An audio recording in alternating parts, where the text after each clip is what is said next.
Robin Sharma की book best seller में से एक है। दुनिया में सबसे ज़्यादा फेमस बुक ये है रॉबिन शर्मा की, कौन रोएगा आपकी मृत्यु पर। इसमें से जो हमारा पहला अध्याय ये हमें सिखाता है कि अपना लक्ष्य खोजिए। जब मैं बड़ा हो रहा था तो मेरे पिता ने मुझसे कुछ ऐसा कहा जो मैं कभी नहीं भूल सकता। बेटा, तुम जब पैदा हुए तो तुम रोए जबकि पूरी दुनिया ने जश्न मनाया। अपना जीवन ऐसे जियो कि तुम्हारी मौत पर पूरी दुनिया रोए जबकि तुम जश्न मनाओ। हम उस काल में जी रहे हैं जहाँ हम जीवन का अर्थ भूल गए हैं। हम बहुत आसानी से इंसान को चंद्रमा पर भेज रहे हैं, पर हमारे लिए सड़क पार करके अपने पड़ोसी से मिलना मुश्किल हो रहा है।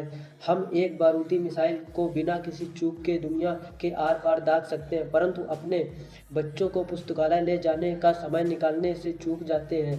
हमारे पास ईमेल, फैक्स मशीन और डिजिटल फ़ोन जैसे साधन हैं जिनके द्वारा हम बहुत आसानी से जुड़े रह सकते हैं। फिर भी हम उस वक्त में जा रहे हैं जिसमें हम आपस में सबसे कम जुड़े हुए हैं। हमने अपनी मानवता को खो दिया है। हम अपने जीवन का उद्देश्य भूल गए हैं। हमारे जीवन की सबसे अहम बातों को विस्तृत कर दिया है।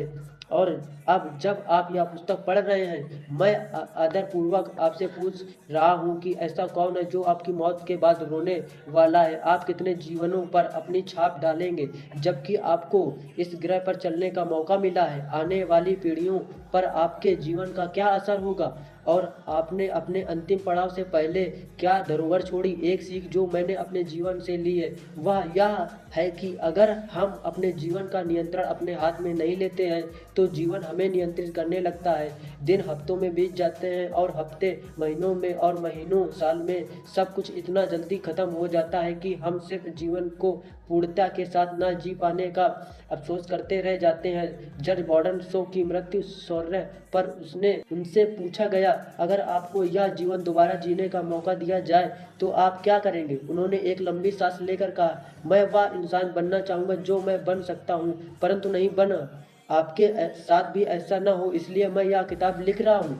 एक व्यावसायिक वक्ता होने के नाते मैं अपने काम के सिलसिले में अपना अधिकतम समय उत्तर अमेरिका के पार अपने भाषणों और सम्मेलनों में व्यतीत करता हूँ। एक शहर से दूसरे शहर में व्यवसाय के दुनिया में नेतृत्व के बारे में अपनी अंतर्दृष्टि और विचारों को विभिन्न लोगों में बांटता हूँ। हालांकि वे लोग जीवन के अलग अलग रास्तों में आते हैं परंतु घूम फिर कर उनके प्रश्न सिर्फ एक बात पर केंद्रित रहते हैं कि वे किस प्रकार अपने जीवन को बेहतर अर्थ ढूंढ सकते हैं, किस प्रकार वे अपने कार्य द्वारा एक स्थायी सहयोग प्रदान कर सकते हैं और इसके पहले कि बहुत देर हो जाए वे अपने जीवन के सफर को आसान बनाकर उसका आनंद ले सकें।